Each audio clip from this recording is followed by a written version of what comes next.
Estimados participantes en este segundo Congreso Internacional Identidades, Inclusión y Desigualdad, mi nombre es Silvia Durán Alonso y soy profesora ayudante con doctorado en la Universidad Católica San Antonio de Murcia y voy a hablar sobre la discriminación respecto al libre ejercicio de su maternidad en mujeres con discapacidad intelectual. Comenzando por el estado de la cuestión en cuanto al derecho a la maternidad en mujeres afectadas de deterioro cognitivo, las mujeres con discapacidad, en especial las mujeres con discapacidad intelectual, están afectadas por una situación de discriminación que supone que no sean consideradas como ciudadanas de pleno derecho, siendo especialmente destacable la restricción de su derecho a acceder a la maternidad o a ejercerla libremente. Además, en caso de llegar a ser madres, son cuestionadas en cuanto al cuidado de sus hijos. Pese a ello, lo cierto es que las madres con discapacidad intelectual tienen derecho a conservar la custodia de sus hijos y estos, a su vez, tienen derecho a no ser separados de sus madres por motivo de su discapacidad. Por eso, según veremos, en caso de madres con discapacidad intelectual, devienen necesarias otras medidas dirigidas a prestarles la asistencia adecuada para asumir sus responsabilidades y que su discapacidad no sea causa del desamparo de sus hijos. A este respecto, el artículo 23.4 de la Convención de Nueva York sobre los derechos de las personas con discapacidad puntualiza que los menores no podrán ser separados de sus progenitores por el hecho de que alguno de ellos padezca una discapacidad. Si bien, a pesar de estos reconocimientos, se mantienen las barreras sociales en cuanto al ejercicio de su derecho a la maternidad por mujeres con discapacidades intelectuales, así como en cuanto a la concesión de la custodia de hijos menores a la madre en caso de que ésta se vea afectada por algún deterioro cognitivo, cuando lo cierto es que esto solo debería ser posible si las autoridades competentes, con sujeción a un examen judicial, determinan conforme a la ley que esa separación es necesaria por el interés superior del niño. En cuanto a cuándo prevalece ese interés superior del menor, comenzando por qué entendemos por interés superior del menor, según hemos visto, las mujeres con discapacidad tienen el mismo derecho que cualquier otra mujer a tener hijos y a ejercer su maternidad respecto de los mismos. Si bien este derecho no es absoluto, ya que el Estado, fundándose en causas concretas, puede restringirlos si con ellos está amparando el interés superior del menor. Por ello es necesario entrar a dirimir si en efecto existe una contradicción entre dicho interés superior del menor de necesaria prevalencia sobre cualquier otro derecho y el derecho de las mujeres con discapacidad intelectual a ser madres y a ejercer su propia maternidad. Este interés superior del menor es un concepto jurídico indeterminado que implica una necesaria ponderación de las circunstancias concurrentes en cada supuesto concreto, siendo función del juez esa valoración al conocer y decidir sobre cada situación que se le presenta. Conforme al artículo 2.2 de la Ley Orgánica de Protección Jurídica del Menor, a la hora de interpretar y aplicar cada supuesto concreto, dicho interés superior del menor, uno de los elementos que deberá tomarse en consideración será la protección de su desarrollo integral y la satisfacción de sus necesidades básicas, no solo materiales, físicas o educativas, sino también emocionales y afectivas. En cuanto a si el interés superior del menor debe prevalecer frente al derecho de la mujer con discapacidad intelectual a ejercer su propia maternidad, lo cierto es que no estamos ante derechos incompatibles y de hecho son susceptibles de una interpretación armónica. Por eso es necesario fijar en qué casos estaría justificada una intervención pública que sustituya las funciones propias de la madre biológica. En buena lógica, esto debería limitarse a aquellos supuestos en que la actitud de la progenitora fuera manifiestamente contraria a ese interés superior del menor, lo cual sucederá en los casos extremos en que se ponga en riesgo la salud o la integridad de este menor. Respecto a la postura de los tribunales, el Tribunal Europeo de los Derechos Humanos, en sentencias como las expuestas en la diapositiva, viene resolviendo que apartar a un menor recién nacido de su madre debe ser excepcional y por motivos especialmente graves, y considera que las intervenciones de las administraciones públicas sobre la custodia o cuidado de hijos menores deben tener en cuenta las manifestaciones al respecto de los padres biológicos. Ahora bien, el Tribunal de Estrasburgo entiende también que es legítima la retirada de la custodia a los progenitores por parte de la administración pública si existen motivos justificados para ello, concretamente la defensa del interés superior del menor cuando su progenitor o progenitora adolezca de un deterioro cognitivo que impida de forma absoluta gestionar la crianza de su hijo menor de edad. Si bien es deber de la administración dirigir sus actuaciones al retorno del menor a su familia biológica, siempre claro está que esto sea posible atendiendo al interés superior del niño. En lo referente a los tribunales españoles,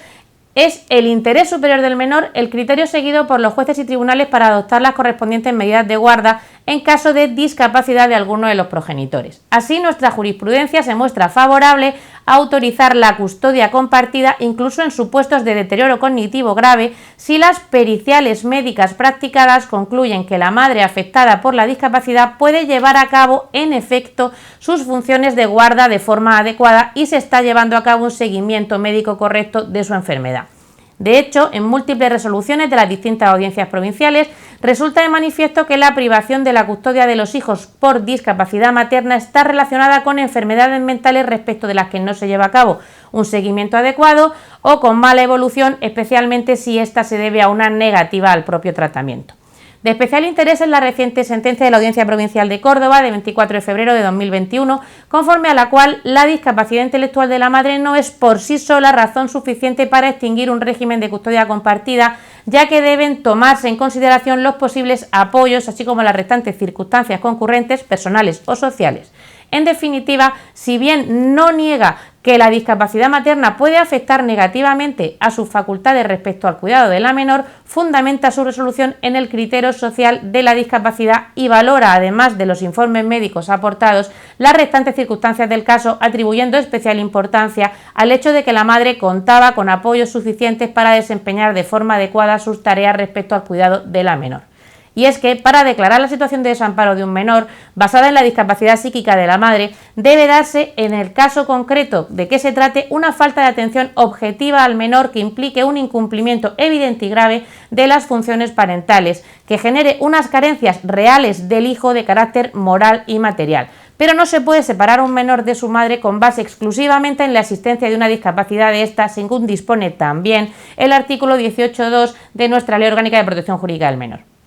A estos efectos, los jueces y tribunales, para apreciar si es correcta o no la declaración de desamparo si existe discapacidad mental materna, deben atender, además de a esta discapacidad, a otros criterios objetivos, como una dejadez en la educación y cuidado del menor, la ausencia de tratamiento de las propias patologías maternas, la retirada de la custodia de otros hijos anteriores, la carencia grave de recursos económicos y, en especial, la falta total de ayuda por parte de la familia extensa.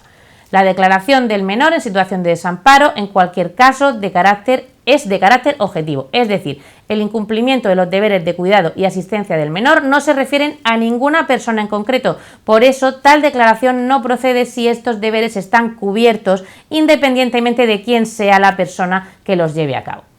Todo ello nos lleva a la necesidad de que se presten apoyos suficientes para el ejercicio de su maternidad por mujeres con discapacidad intelectual. La Convención sobre los Derechos de las Personas con Discapacidad defiende un modelo social de la discapacidad y propone como solución la instauración por los poderes públicos de lo que denomina apoyos y ajustes razonables a fin de que los discapacitados puedan coexistir en igualdad de condiciones que el resto de ciudadanos. Por ello, los Estados tienen la obligación de prestar estos apoyos y ajustes a los que se refiere la Convención, que en el ámbito objeto de estudio deberán ir dirigidos a facilitar a la madre discapacitada el ejercicio de su maternidad. En realidad, las necesidades de las madres discapacitadas no son distintas de las de cualquier otra madre. Información accesible, acceso a vivienda adecuada y a servicios públicos de primera necesidad, como pueden ser colegios o centros de salud, y también el hecho de tener apoyos suficientes adecuados a sus circunstancias particulares. Por eso, si las necesidades son en esencia las mismas, no debería suponer una restricción en el derecho a su propia maternidad respecto de mujeres con discapacidad intelectual solo porque requieran un mayor apoyo.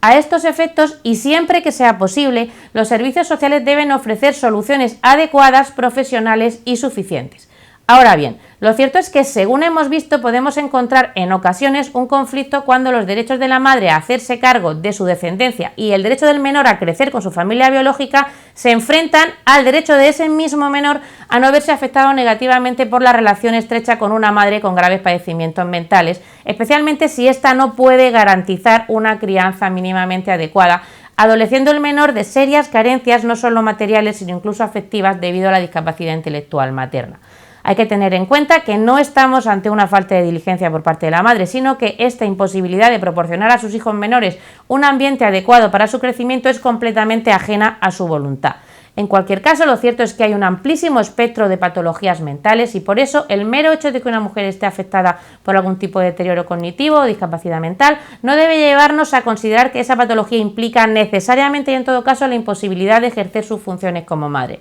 Por tanto, es deber de los poderes públicos encontrar vías alternativas para que esta mujer con discapacidad intelectual pueda convivir y hacerse cargo de su descendencia, incluyendo en estas vías la participación de su entorno familiar o del entorno familiar del menor en su caso. Y, por supuesto, primando el mantenimiento de la vinculación del menor con su familia de origen.